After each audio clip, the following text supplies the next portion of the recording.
Hi guys, welcome back और welcome to my YouTube channel if you are new here. My name is Saumya and आज के video में मैं आपको बताऊंगी अपना IELTS एक्सपीरियंस. So recently मैंने IELTS एग्जाम दिया है. मैं दिल्ली में रहती हूँ तो मैं दिल्ली सेंटर के बारे में ही कुछ बता पाऊंगी.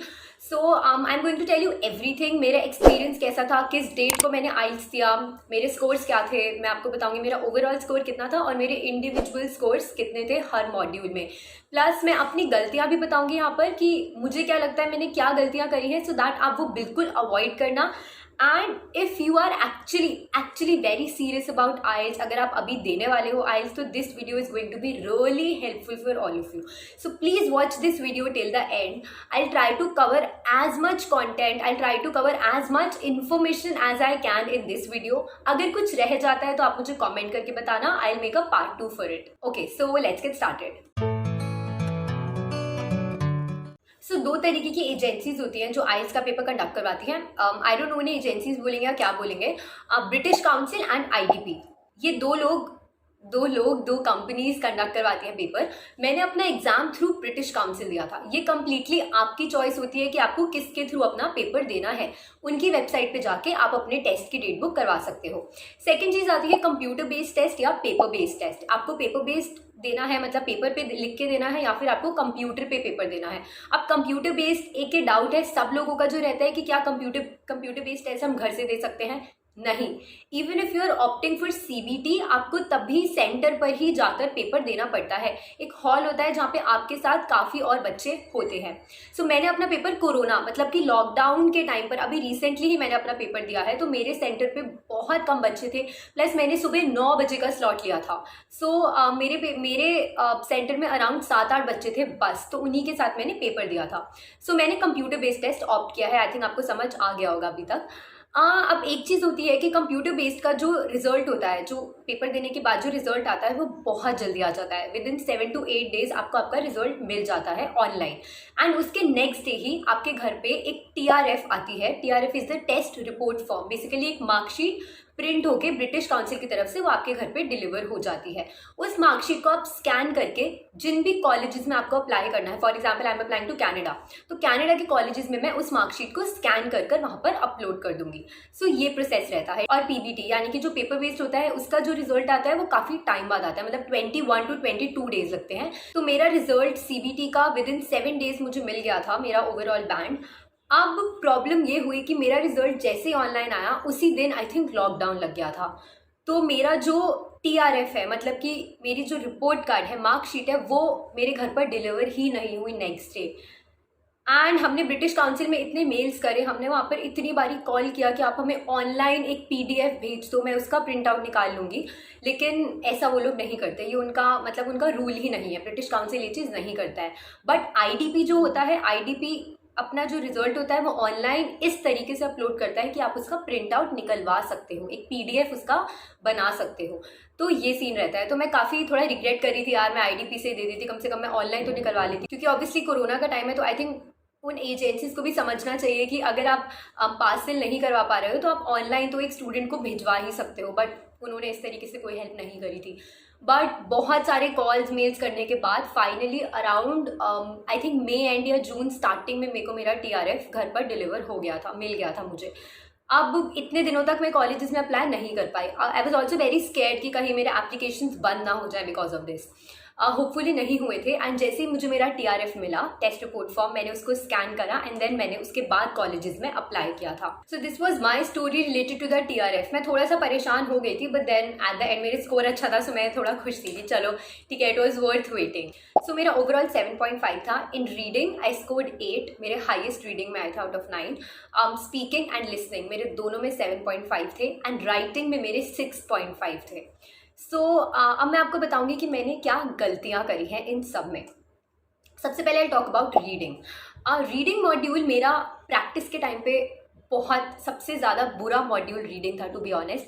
मैं राइटिंग को लेके फिर भी एक पॉइंट पर जाके कॉन्फिडेंट थी कि मैं कुछ भी लिख दूंगी, मैं कर लूँगी राइटिंग.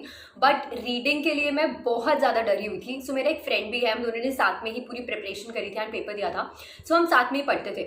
सो जब हम रीडिंग करते थे ना, तो मतलब उसका भी नहीं आता था, मेरा भी बैंड नहीं आता था. 6.5 से ज़्यादा तो आज तक बैंड आया ही नहीं हमारा रीडिंग में. एंड लगता था कि इसमें तो पास हो जाओ बहुत बड़ी बात है, या फिर अगर मेरा चलो 6 या 6.5 आएगा मैं बाकी मॉड्यूल्स में अच्छा करके कवर कर लूँगी। इतने मुश्किल चीज़ें थी रीडिंग को लेके। बट बाय चांस, मतलब कि आई डोंट नो ऐसा जनरली होता है नहीं होता है, बट मेरा जो रीडिंग एक्चुअल टेस्ट था वो बहुत ईजी आया था। मैं सेंटर से बाहर आके आई वॉज सो हैप्पी, मैं कूद रही थी हंसी में खुशी में। आई वॉज होपिंग कि मेरा 9 भी आ सकता है रीडिंग में। I was so confident about it, but मेरा 8 आया है and I think 8 band is a really good band. 35 या 36 मार्क्स आते हैं आपके 40 में से, तब आपका 8 बैंड आता है। तो ठीक है, I am satisfied. But reading के लिए ऑब्वियसली आप जब प्रैक्टिस करते हो, जैसे कि मैंने किया था, प्रैक्टिस आप हमेशा कोशिश करना केम्ब्रिज की बुक से करो, and online ample of material available है, आप उससे पढ़ सकते हो। जितना भी कंटेंट आप पढ़ोगे पेपर देने से पहले, चाहे ऑनलाइन या आप ट्यूशन्स में भी पढ़ोगे, वो आपको काफ़ी डिफिकल्ट लगेगा।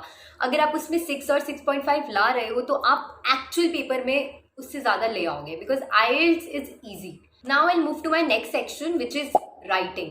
सो राइटिंग में मैंने सबसे कम स्कोर किया है। राइटिंग के लिए जो मुझे मेरी गलतियाँ लगती हैं वो ये हैं, जो मुझे लगता है मैंने करी हैं और उसी वजह से मेरा इतना कम बैंड आया है।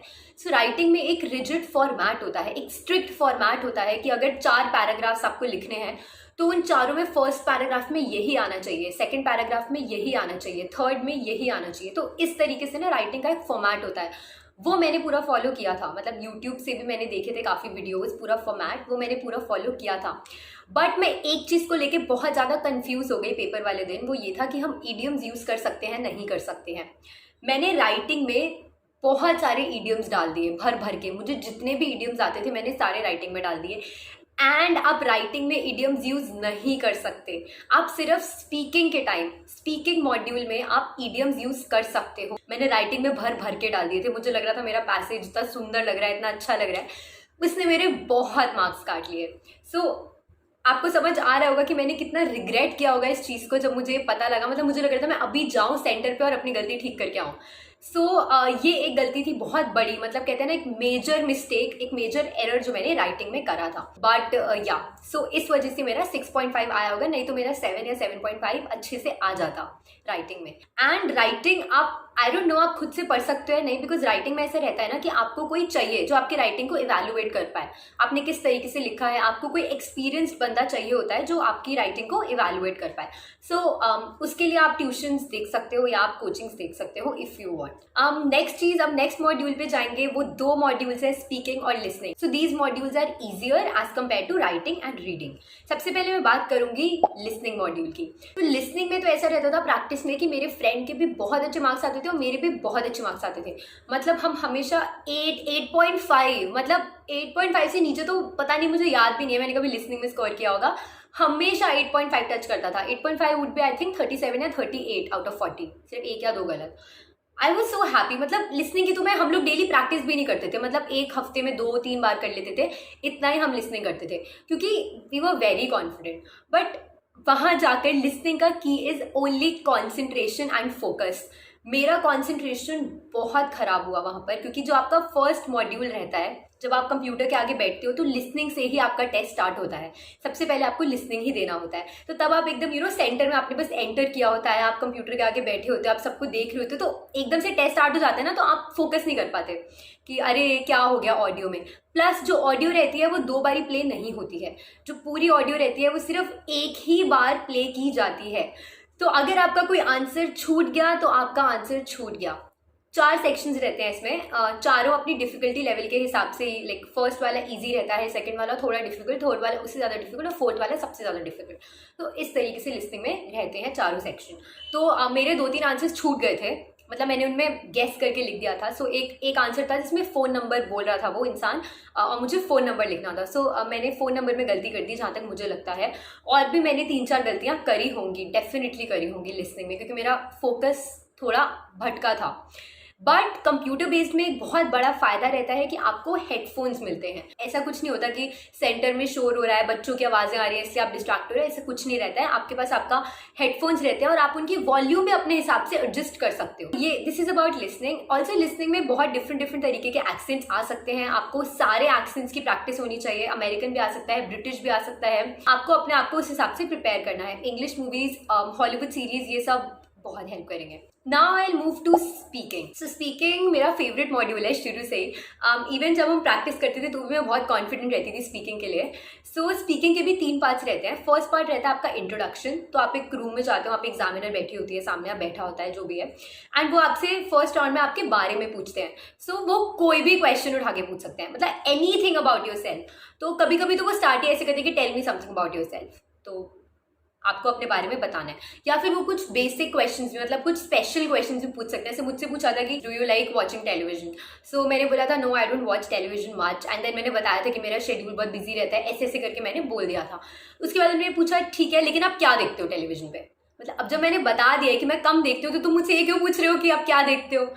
तो अब आपको उसके लिए भी एकदम से अपने दिमाग में आंसर लाना होता है कि अरे मैं अब क्या बोलूँ। तो मैंने बिग बॉस बोल दिया था कि मैं बिग बॉस देखती हूँ, और ये तो एक ऐसा शो है जो सिर्फ 3 या 4 महीने के लिए मतलब आता है टीवी पर। तो मैं इतना टाइम निकाल के सिर्फ बिग बॉस देखती हूँ और मैं कुछ नहीं देखती। तो मैंने ऐसे बोल दिया था। मतलब आपको कुछ भी बोलते रहना है, ठीक है। And you have to make sure कि आप कोई भी क्वेश्चन जाने ना दो, कोई भी क्वेश्चन छोड़ो ना।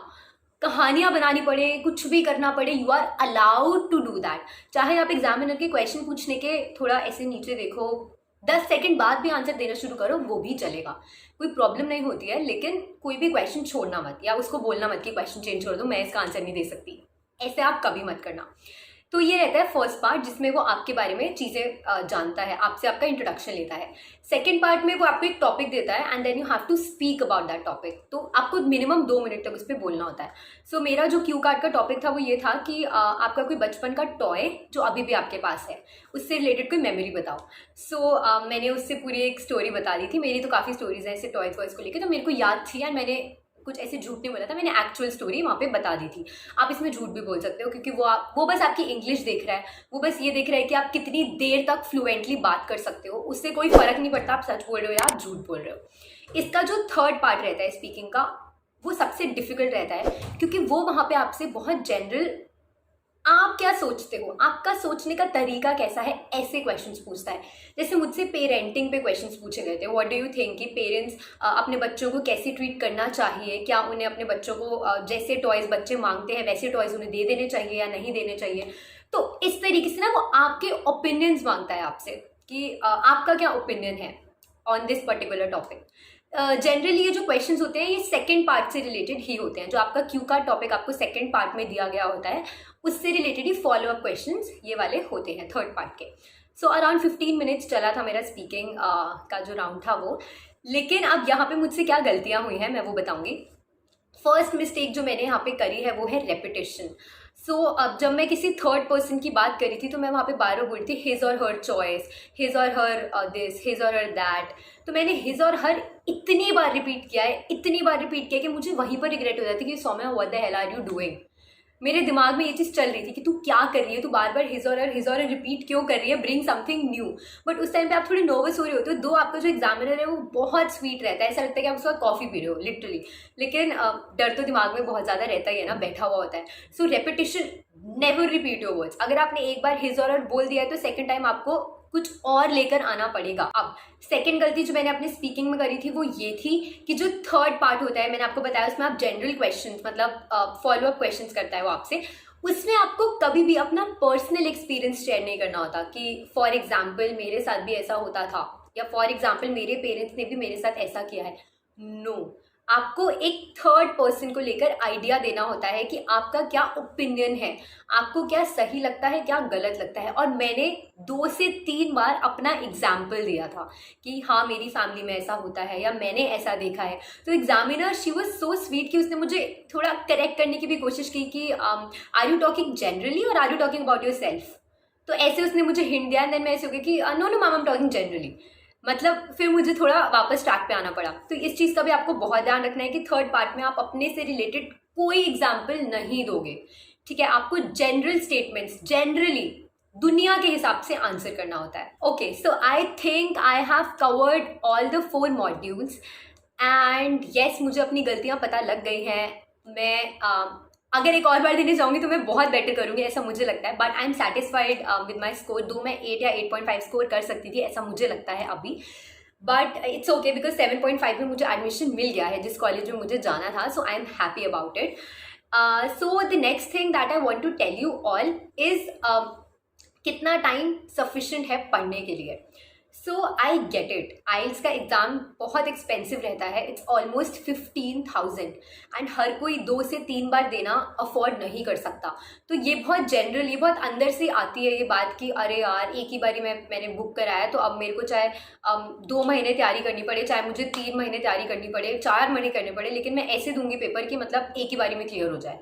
तो इसलिए आप लोग शायद थोड़ा नर्वस रहते हो, मैं भी थी कि मेरा 1 टाइम मैं पेपर दे रही हूँ, तो मैं चाहे मुझे 6 महीने तैयारी करनी पड़े, लेकिन मैं 15,000 2 बार नहीं दे सकती, मुझे एक ही बारी में क्लियर करना है। तो ये चीज़ रहती है।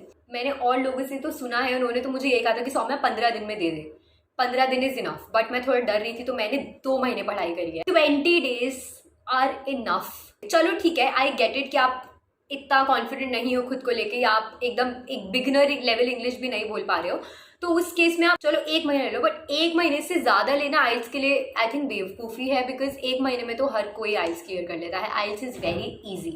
अगर आप कॉन्फिडेंट हो, अगर आप बेसिक इंग्लिश बोल लेते हो, आपको ग्रामर का पता है कि किस तरीके से ग्रामर यूज़ करनी चाहिए, ग्रामेटिकल एरर्स आप नहीं कर रहे हो, तो आप ईजिली आइल्स दे सकते हो according to me. So yes, that's it for today. मुझे नहीं लगता मैंने इस पूरे में कोई भी ऐसा टॉपिक है जो मैंने टच नहीं किया। If you think there something जो मैंने अभी कवर नहीं किया है and I should cover, do let me know in the comment section below. आप मुझे बता सकते हो and I make a part 2 for it. वैसे मुझे लगता है नहीं, बिकॉज ये बहुत लंबी हो गई है video. I have to check कि कितनी लंबी बनी है video. So yes, that's it for today and I will be bringing more such informative videos for all of you from now. And काफ़ी टॉपिक्स हैं जो मैंने अभी सोचे हुए हैं, तो मैं इसी तरीके के इन्फॉर्मेटिव वीडियोज अब आप लोगों के लिए बनाऊंगी। Thank you so much for watching me till here and I see you in the next video. Bye bye.